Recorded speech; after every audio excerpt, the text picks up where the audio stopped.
सुप्रभात।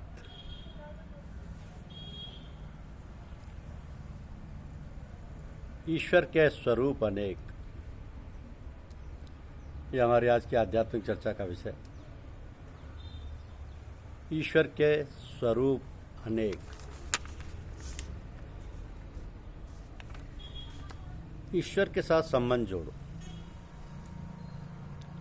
इस जीव का जगत के साथ संबंध कच्चा है, ईश्वर के साथ ही संबंध सच्चा है। ये जीव है तो ईश्वर का, फिर भी अज्ञान से ये जगत का बन गया है। कितने ऐसा समझते हैं कि मैं पति हूँ, मैं पिता हूँ, मैं पुत्र हूँ। पिता पुत्र अथवा पति पत्नी का संबंध व्यवहार दृष्टि से भले ही तत्व जैसा भाषे, परंतु सत्य दृष्टि से विचार करने पर ना कोई पिता है, ना कोई पुत्र है, ना कोई पति है, ना कोई पत्नी है। जीव ईश्वर का अंश है, ईश्वर के साथ ही उसका सच्चा संबंध है। ईश्वर को भूलकर जीव माया से जगत के साथ संबंध जोड़ता है, परिणाम में दुखी होता है। ईश्वर के स्वरूप अनेक हैं। परमात्मा के किसी भी रूप के साथ तन्मय हो जाओगे तो तुमको मुक्ति मिल जाएगी। तुमको जिस स्वरूप में प्रीति हो उस स्वरूप का चिंतन करो, ध्यान करो, परंतु भक्ति में दुराग्रह ना रखो। भक्ति में दुराग्रह आने से भक्ति छिन्न भिन्न होती है। बंधन पूजन प्रत्येक देवता का करो, परंतु ध्यान एक ही देवता का करो। सबका ध्यान ना करो, ध्यान एक का ही करो। केवल एक स्वरूप में निष्ठा रखें। सतत एक ही स्वरूप का मन बारंबार चिंतन करे तो मन वहीं चिपक जाता है और मन की शक्ति बढ़ने लगती है। ध्यान से तन्मयता होती है, तन्मयता बिना सिद्धि नहीं मिलती।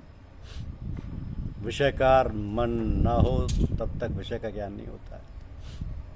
जिस वस्तु का मन बारंबार चिंतन करेगा उसका आकार मन में स्थिर हो जाएगा। भक्ति की चित्तवृत्ति भगवदाकार होती है, इसलिए एक ही स्वरूप का बारंबार ध्यान करो, चिंतन करो, सेवा करो। इस पंच भौतिक शरीर से जीव परमात्मा की सेवा करने योग्य नहीं है। इस शरीर जैसी मलिन वस्तु कोई नहीं। यह शरीर मलमूत्र से भरा हुआ है। इस शरीर से परमात्मा का मिलना अशक्य है। इस शरीर से ईश्वर को प्राप्त कर सकते ही नहीं। ठाकुर जी मन से मिलना होता है, ठाकुर जी से। वैष्णव व परमात्मा से मन द्वारा मिलते हैं। एक भावात्मक शरीर की कल्पना करो और मन से अपने इष्ट देव की सेवा करो, मानसिक सेवा करो। मानसिक सेवा का उत्तम समय सुबह 4 बजे से 5:30 बजे तक होता है। मानसिक सेवा किसी का मुख देखने से पहले ही करनी चाहिए। प्रातःकाल ब्रह्म मुहूर्त में उठकर ध्यान करो। मैं गंगा जी के किनारे बैठा हूँ, गंगा जी में स्नान किया, पश्चात अभिषेक के लिए गंगा जल लिया, मन से लाना है इसलिए चांदी या सोने के लोटे में लाया। उसके पश्चात प्रत्यक्ष सेवा जिस प्रकार करते हो उसी प्रकार मन से ठाकुर जी की सेवा करो। आंखें बंद करके कपाल के मध्य में ध्यान करोगे तो एक ज्योति दिखेगी। इस ज्योति के दर्शन में मन को स्थिर करोगे तो इष्ट देव की झांकी होगी। प्रतिदिन इस प्रकार मानसिक सेवा करने से चित्त शुद्ध होता है। विरक्त साधु जो किसी वस्तु का संग्रह नहीं करते वे मानसिक सेवा करें, यह उत्तम है। परंतु गृहस्थी को केवल मानसिक सेवा करना उचित नहीं। गृहस्थ को तो मानसिक और प्रत्यक्ष दोनों सेवा करनी चाहिए। स्नान के पहले मानसिक सेवा करनी चाहिए। मानसिक सेवा में मन की आवश्यकता है। प्रत्यक्ष सेवा में अनेक वस्तुओं की आवश्यकता होती है। मानसिक सेवा करने से मन शुद्ध होता है। प्रत्यक्ष सेवा करने से तन और धन शुद्ध होता है। तो जब तक अनन्य भक्ति सिद्ध नहीं होती तब तक अन्य देवताओं में अपने इष्ट देव का अनुसमान कर उसका बंधन करते हुए इष्ट देव के चरणों में अनन्य भक्ति रखनी चाहिए। इस प्रमाण से दूसरे देवताओं में अंश प्रेम रखोगे तो पीछे भक्ति में राग द्वेष नहीं आएगा। यही अनन्य भक्ति है। परमात्मा के साथ कोई संबंध रखने से ही जीवन सुधरता है। परमात्मा को पिता मानो, तुम बालक बनो। तुम्हारे घर में जो कुछ आबंधी है उसे ठाकुर जी को अर्पण करो। भगवान से कहो तुम्हारी कृपा से मुझे मिला है। मनुष्य में पैसा कमाने की अकल है, परंतु पैसा हाथ में आने के बाद उसका सदुपयोग करने की अकल नहीं। तुमको जो कुछ भी मिले उसे ठाकुर जी को अर्पण करो। बालक को जो कुछ भी मिलता है वो उसे अपने पिता को ही देता है। तो परमात्मा को पिता मानो, तुम अज्ञानी बालक जैसे बनो, अर्थात ईश्वर को स्वामी मानो, तुम सेवक बनो। भगवान तो अति उदार है। भगवान कहते हैं बेटा मुझे बाप मानने में तुझे कोई संकोच होता है तो तू मेरा बाप बन जा, उसमें भी मुझे कोई बाधा नहीं। मैं तेरा बेटा बनने को तैयार हूँ, तू मुझे बालक मान। वृंदावन की एक संत की कथा है कि वे श्री कृष्ण की आराधना करते थे। उन्होंने संसार को भूलने की एक युक्ति की कि मन को सतत श्री कृष्ण का स्मरण रहे, इसके लिए महात्मा ने प्रभु के साथ ऐसा संबंध जोड़ा कि मैं नंद हूँ और बाल कृष्ण लाल मेरे बालक हैं। तो वो लाला का लाल लड़ाते, लाला को यमुना जी स्नान कराने ले जाते, लाला को साथ लेकर जाते, भोजन करने बैठते तो लाला को साथ लेकर बैठते, ऐसी भावना करते कि कन्हैया मेरी गोद में बैठा है, कन्हैया मेरी दाढ़ी खींच रहा। श्री कृष्ण को पुत्र मानकर आनंद करते। तो श्री कृष्ण के ऊपर उनका वात्सल्य भाव था।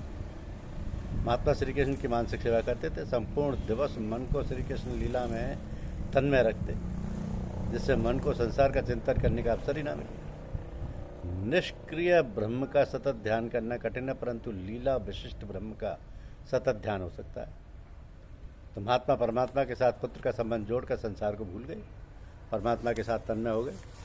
अब श्री कृष्ण को पुत्र मानकर लाड़ लड़ाने लगे। महात्मा ऐसी भावना करते कि कन्हैया मुझसे केला मांग रहा है, बाबा मुझे केला दो, ऐसा कह रहा है। महात्मा मन से कन्हैया को केला देते। महात्मा समस्त दिवस लाला की मानसिक सेवा करते और मन से भगवान को सभी वस्तुएं देते। तो कन्हैया तो बहुत बोले, मन से दो तो बहुत प्रसन्न हो जाते हैं। महात्मा कभी कभी शिष्यों से कहते कि शरीर से गंगा स्नान कभी हुआ नहीं, वह मुझे एक बार करना है। शिष्य कहते कि काशी पधारो। तो महात्मा काशी जाने की तैयारी करते हैं, परंतु वात्सल्य भाव से मानसिक सेवा में तन्मय हुए कि कन्हैया कहने लगते हैं बाबा मैं तुम्हारा बालक हूँ, छोटा सा हूँ, मुझे छोड़कर काशी नहीं जाना। तो इस प्रकार महात्मा सेवा में तन्मय होते उस समय उनको ऐसा आभास होता था कि मेरा लाला जाने की मनाही कर रहा है, मेरा कन्हैया अभी बालक है, मैं कन्हैया को छोड़कर यात्रा करने कैसे जाऊँ, तो मुझे लाला को छोड़कर नहीं जाना। महात्मा अति वृद्ध हो गए। महात्मा का शरीर तो वृद्ध हुआ, परंतु उनका कन्हैया तो छोटा सा ही रहा, वो बड़ा हुआ ही नहीं। उनका प्रभु में बाल भाव स्थिर ही रहा। एक दिन लाला का चिंतन करते हुए वो मृत्यु को प्राप्त हो गए। तो शिष्य कीर्तन करते करते महात्मा को शमशान ले गए। अग्नि संस्कार की तैयारी हुई। इतने में ही एक 7 वर्ष का बालक कंधे पर गंगा जल का घड़ा लेकर आया। उसने शिष्यों से कहा कि ये मेरे पिता हैं, मैं इनका मानस पुत्र हूँ और पुत्र के तौर पर अंतिम संस्कार करने का अधिकार मेरा है, मैं इनका अंतिम संस्कार करूँगा। पिता की अंतिम इच्छा पूर्ण करना पुत्र का धर्म है। मेरे पिता की गंगा स्नान करने की इच्छा थी, परंतु मेरे कारण ही गंगा स्नान करने नहीं जा सके थे, इसलिए मैं ये गंगा जल लाया। पुत्र जिस प्रकार पिता की सेवा करता है, इस प्रकार बालक ने महात्मा के शव को गंगा जल का स्नान कराया, संत के माथे पर तिलक किया, पुष्प की माला पहनाई और अंतिम बंधन करके अग्नि संस्कार किया। सब देखते ही रह गए। अनेक साधु महात्मा थे, परंतु किसी को बोलने की हिम्मत नहीं। अग्नि संस्कार करके बालक एकदम अंतर ध्यान हो गया। उसके बाद लोगों को ख्याल आया कि महात्मा के तो पुत्र था ही नहीं। बाल कृष्ण लाल ही तो महात्मा के पुत्र रूप में आए थे। तो महात्मा की भावना थी कि कृष्ण मेरा पुत्र है। परमात्मा ने उनकी भावना पूरी की। परमात्मा के साथ जीव जैसा संबंध बांधता है, वैसे ही संबंध से उसे परमात्मा उसको मिलते हैं। जिस भाव से जीव ईश्वर का स्मरण करता है, उसी भाव से ईश्वर उसको अपनाते हैं। अरे परमात्मा तो भक्त के लिए नौकर भी बने हैं। भगवान तो अति उदार हैं, प्रेम के बस हैं। जीव परमात्मा के साथ किसी प्रकार का संबंध रखे उसको प्रभु स्वीकार करते हैं। धन्यवाद। यूट्यूब चैनल को लाइक और सब्सक्राइब अवश्य करें। शुक्रिया।